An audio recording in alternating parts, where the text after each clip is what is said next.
기독교 작가 필립 얀시의 책을 보면 젊은 시절 이분이 교회를 떠나야만 했던 참 가슴 아픈 이야기를 이렇게 기록을 하고 있습니다. 교회는 마땅히 사랑과 존중과 배려와 십자가의 희생이 있어야 함에도 불구하고 이분이 다니던 교회는 율법주의에 빠진 채 서로를 판단하고 비난하고 있었다고 합니다.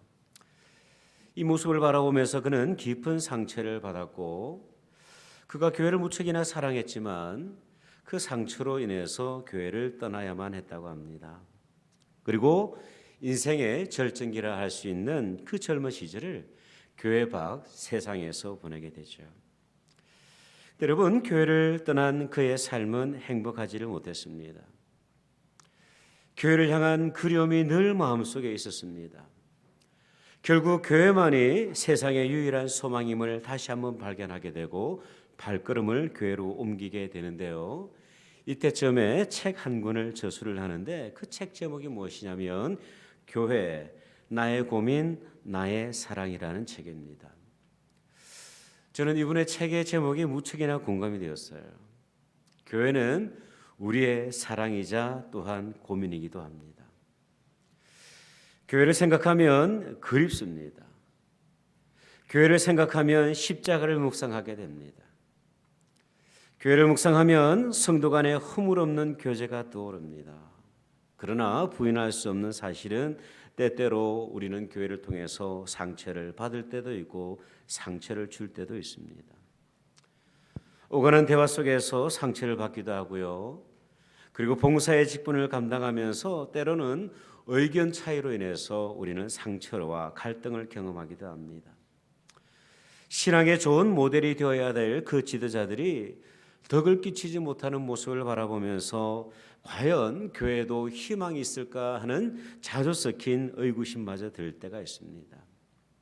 그럼에도 불구하고 우리는 교회를 무척 사랑합니다.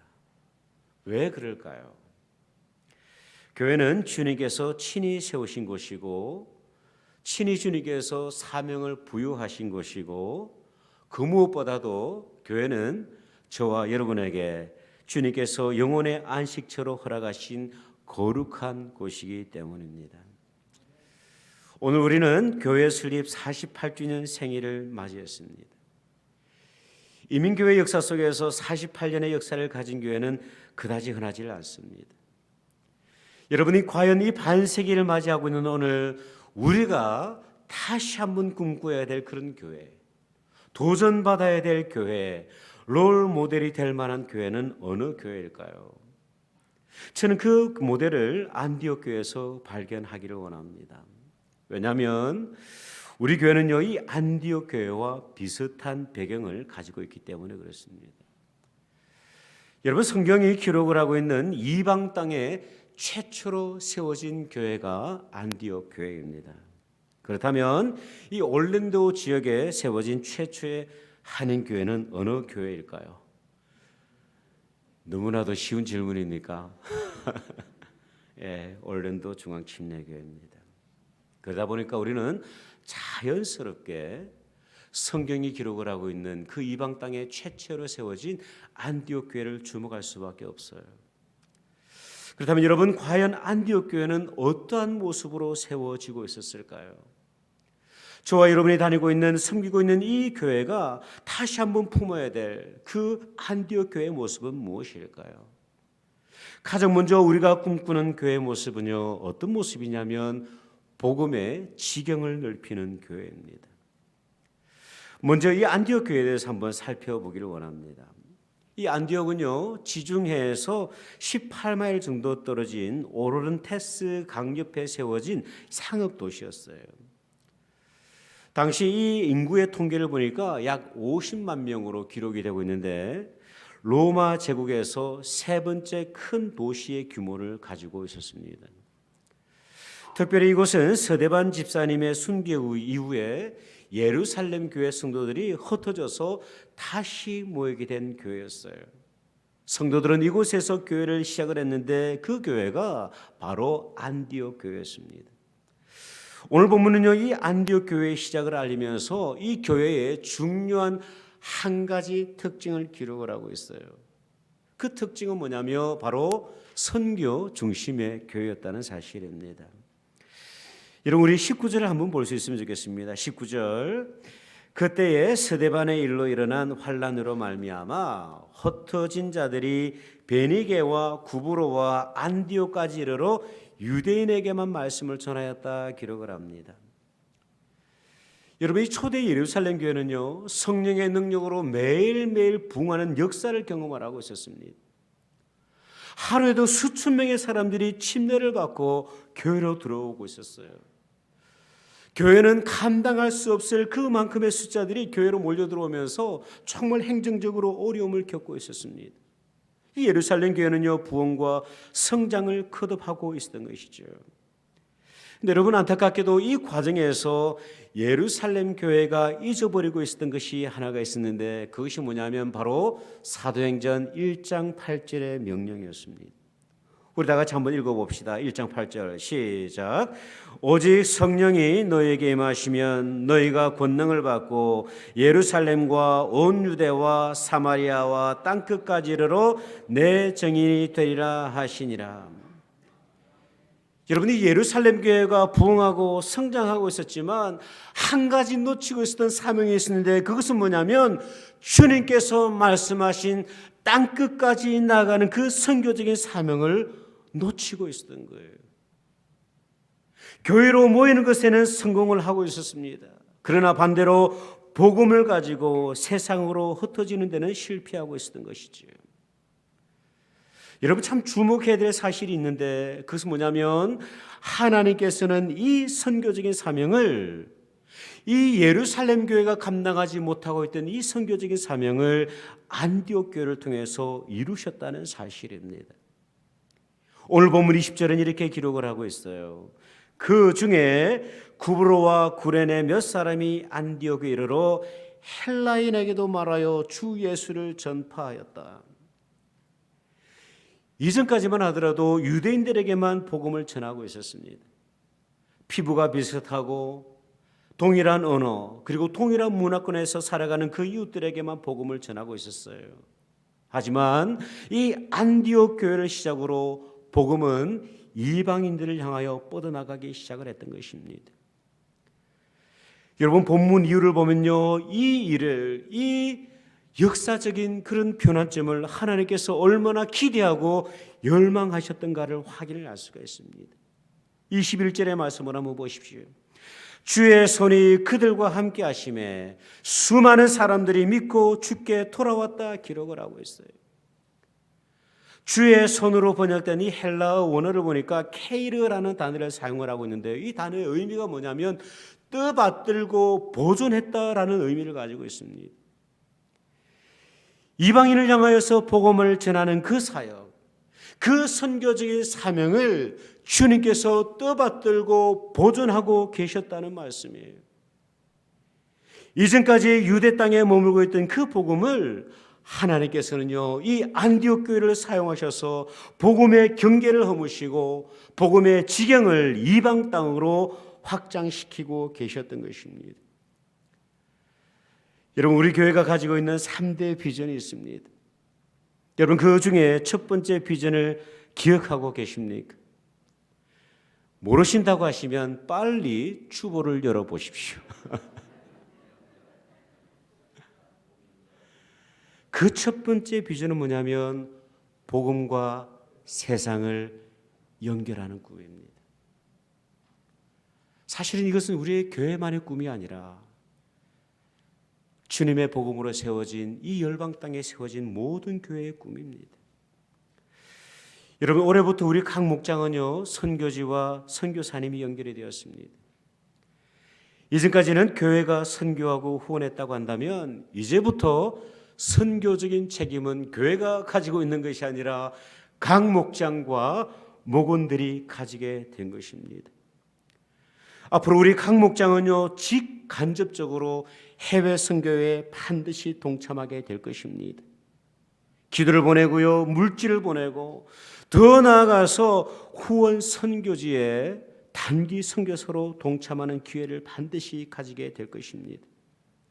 조금 더 나가서 하나님께서 우리 가운데 은혜를 허락하신다면 평신도 선교사를 우리 교회 이름으로 파송해서 더욱더 선교적인 교회로 만들어 나가게 될 것입니다. 여러분, 이것은 교회의 선택의 문제가 아니에요. 이것은 교회로 부여하신 주님의 사명입니다. 언제가 이 비전을 목장 모임 가운데서 나눴을 때, 목장 모임 가운데 나눴을 때 어느 목장은요 선교지를 변경해 줄 것을 요청을 하시더라고요. 이유인즉슨 목장이 선교지에 가서 직접 사역할 수 있기를 원하는 마음으로 가까운 남미 지역을 할당해 주십시오, 그렇게 부탁을 했어요. 여러분, 상상만 해도 가슴 벅찬 일이 아닙니까? 오늘 우리 청소년 아이들 5명이 찬양을 했는데요, 이 5명의 아이들이 그 젊었을 때에 주님께서 품게 하시는 그 선교지에 나가서 복음을 전하고 그 연약한 영혼들을 만나서 삶을 나눌 수 있다고 한다면 여러분, 그 모습이 얼마나 아름답고 거룩하겠습니까? 우리 모든 목장들이 그 목장을 중심으로 해서 우리는요 해마다 선교지로 나아가게 될 것입니다. 지금까지 우리 교회의 목표가 교회로 모이는 것이었다고 한다면 이제부터 우리의 목적은요 조금 달라져야만 합니다. 우리는 흩어지기 위해서 모이는 것입니다. 교회에서만 복음을 노래하면서 하나님의 사랑과 십자가 예수를 노래하는 것이 아니라 세상 속에서 복음을 노래하고 우리로 하여금 품게 하신 그 땅 가운데서 땀 흘리며 수고하는 그 노력을 우리는 아끼지 않을 것입니다. 여러분, 이 일을 위해서 함께 기도해 주시기를 바랍니다. 일에 여러분 모두가 동참할 수 있기를 바라요. 연령에 상관없습니다. 성별에 상관없어요. 언어에 상관이 없습니다. 우리는 그저 주님께서 우리에게 허락하신 그 비전을 붙들고 믿음으로 열방으로 나아가게 될 것입니다. 두 번째, 우리가 꿈꾸는 교회는 어떤 교회의 모습이냐면 예배의 지경을 넓히는 교회입니다. 이 안디옥 교회가 선교적인 부르심에 응답을 하기 시작을 했습니다. 복음의 경계를 허물고 타 문화권으로 나가기 시작을 했어요. 그런데 여러분, 이와 더불어서 안디옥 교회는 중요한 영적인 변환점을 맞이하게 되는데 그것이 뭐냐면 이 안디옥 교회에서 비로소 그리스도인이라는 이름으로 그들이 불려지기 시작했다는 사실입니다. 이 그리스도인은요 헬라어로 크리스티아누스라는 단어입니다. 의미가 무엇이냐면 그리스도에 속한 사람, 그리스도를 따르는 제자라는 의미를 가지고 있어요. 세상 사람들은요 그 안디옥 교회를 바라보면서 야, 정말로 저 사람들은 예수를 따르는 사람이야, 예수를 정말 닮아가는 사람들이야 라고 하는 감동을 그들이 받게 된 것입니다. 여러분, 그 감동의 주인공이 바로 바나바였어요. 여러분, 바나바가 누구입니까? 구브로 출신으로서 예루살렘 교회를 섬기던 영적인 지도자였습니다. 이 안디옥 교회가 부흥하고 있다는 소식을 들었던 이 예루살렘 교회가 그 안디옥 교회의 지도자로 파송을 하게 되는데요, 그때 파송을 받은 사람이 바로 이 바나바였어요. 교회가 이 바나바를 얼마나 신뢰했던가를 우리가 확인을 할 수가 있어요. 본문을 보면 이 바나바에 대해서 성경이 이렇게 기록을 하고 있습니다. 24절을 보면 바나바는 착한 사람이요 성령과 믿음이 충만한 사람이라 이에 큰 무리가 죽게 더하여졌다 기록을 합니다. 한글 성경은요 착한 사람으로 번역을 하고 있는데 성경 원어를 보면 조금 표현이 아쉬워요. 번역이 조금 아쉽습니다. 아가토스라는 단어를 사용하고 있는데 이 단어의 의미는 뭐냐면 경탄할 정도로 훌륭하다라는 그런 의미예요. 단순히 착한 사람, 선한 사람으로 번역하기에는 아쉬움이 있습니다.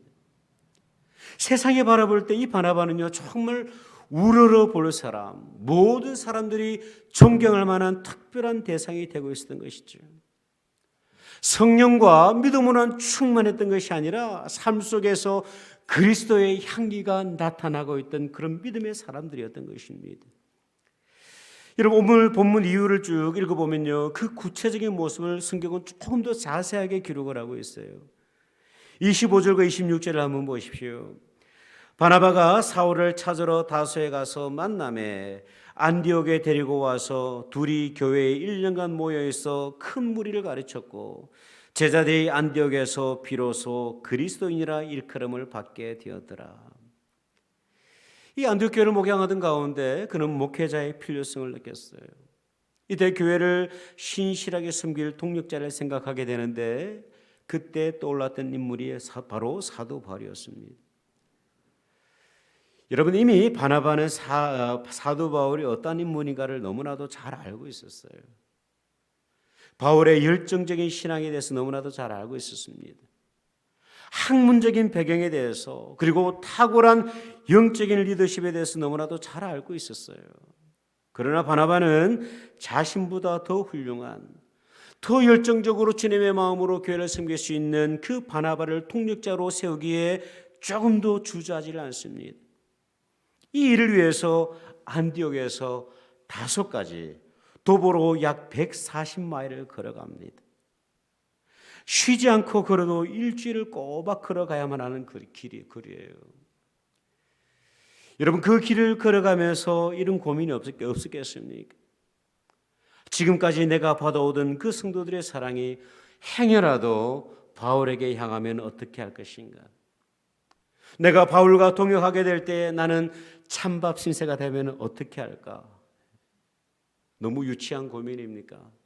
근데 저는 그런 고민이 되었던 적이 있어요. 근데 여러분 바나바에게는요 이러한 세상적인 욕심이 전혀 없어요. 그렇게 바울을 청빙한 이후에 이 두 목회자가 안디옥 교회에서 위대한 동력을 이루어내게 됩니다. 그 결과로 안디옥 교회는 비로소 그리스도인, 그리스도를 따르는 제자라는 별명을 얻게 된 것입니다. 믿음으로만 살았던 것이 아니라 예수 그리스도의 향기를 그들의 삶 속에서 풍기고 있던 참으로 성령으로 충만했던 사람들이었던 것이죠. 여러분 우리 교회가 가지고 있는 첫 번째 비전이 복음과 세상을 연결하는 사명입니다. 그렇다면 두 번째 비전은 무엇일까요?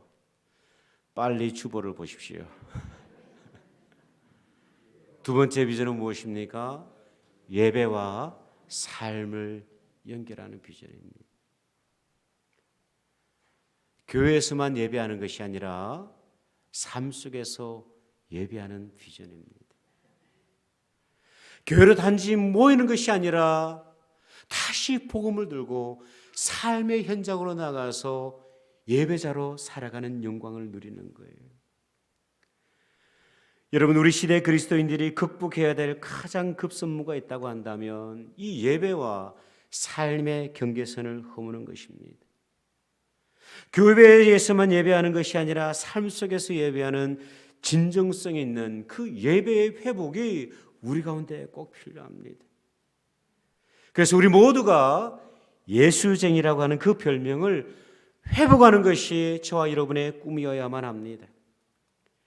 우리를 창조하신 하나님을 찬양하고 십자가에서 피 흘리신 예수를 노래하고 그분을 내 삶 가장 중심에 모시며 살아가는 인생입니다.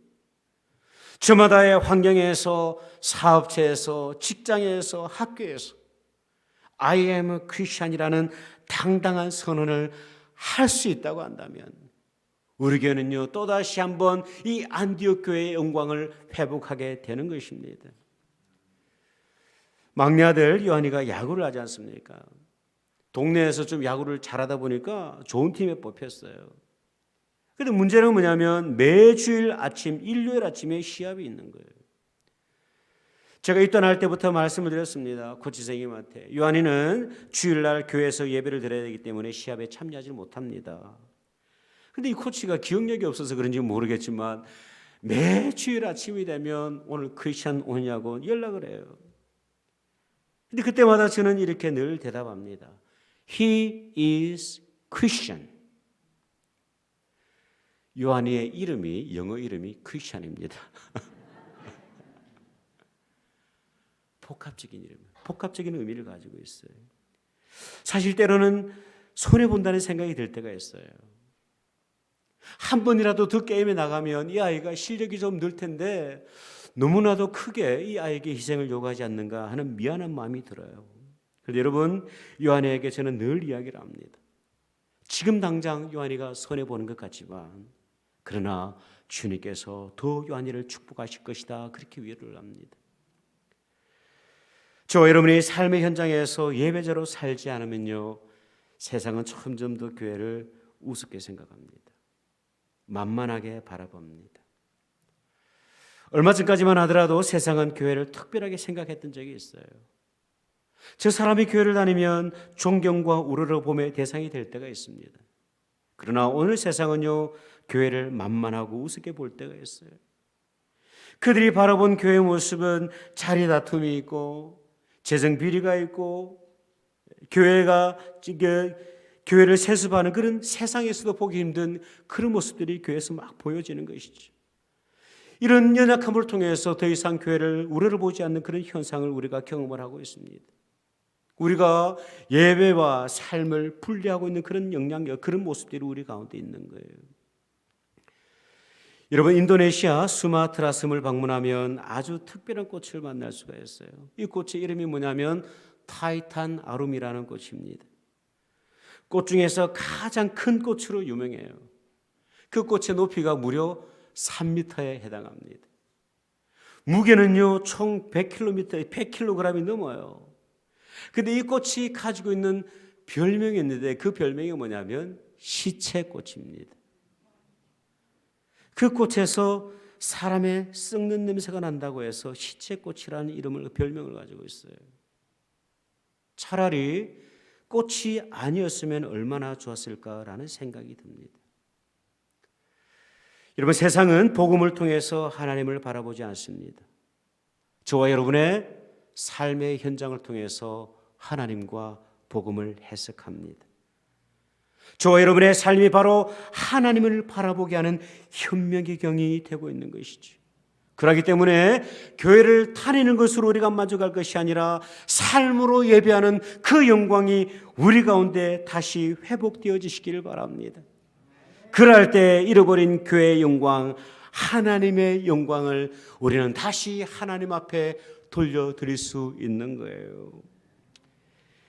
마지막으로 우리가 꿈꾸는 교회는 어떤 모습이냐면 섬김의 지경을 넓히는 교회입니다. 여러분, 안디옥 교회가 부흥하고 있을 때 그 유대 땅에 무엇이 있었냐면 기근이 있었어요. 이 기근은 유대 땅만이 아니라 그 범위가 무척 넓었던 것을 우리는 본문을 통해서 확인할 수가 있는데요. 28절을 보면 이렇게 기록이 되고 있습니다. 천하에 큰 흉년이 들리라 하더니, 영어 성경은 over the entire Roman world 그렇게 번역을 하고 있습니다. 유대 땅만 기근을 경험하고 있었던 것이 아니라 이 안디옥도 기근을 경험하고 있었던 것을 본문을 통해서 확인을 할 수가 있어요. 근데 여러분, 참 놀라운 사실은 뭐냐면 이 안디옥 교회는 한 가지 중요한 결정을 내리는데 29절을 보십시오. 이렇게 기록이 됩니다. 제자들이 각각 그 힘대로 유대에 사는 형제들에게 부조를 보내기로 작정을 하고 이를 실행하여서 바나바와 사울의 손으로 장로들에게 보냈다. 자신들도 지금 기근에 허덕이고 있었어요.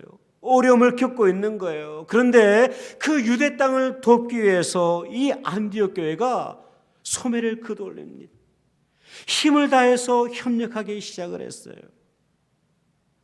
풍성해서 나누고 그렇게 원조했던 것이 아니라 부족함 가운데서 하나님께서 주신 그들에게 주신 그 은혜를 생각하면서 그 연약한 땅을 향하여서 섬김의 마음으로 나아갔던 것입니다. 앞서 소개했던 그 필립 얀시의 책을 보면 이분이 교회를 세 가지의 특징으로 요약을 하고 있습니다. 그 첫 번째는 교회는 위를 바라보는 것이다. 두 번째, 교회는 함께 하는 자들을 바라보는 것이다. 그리고 세 번째는 교회는 밖을 내다보는 것이다. 그렇게 표기를 하고 있어요.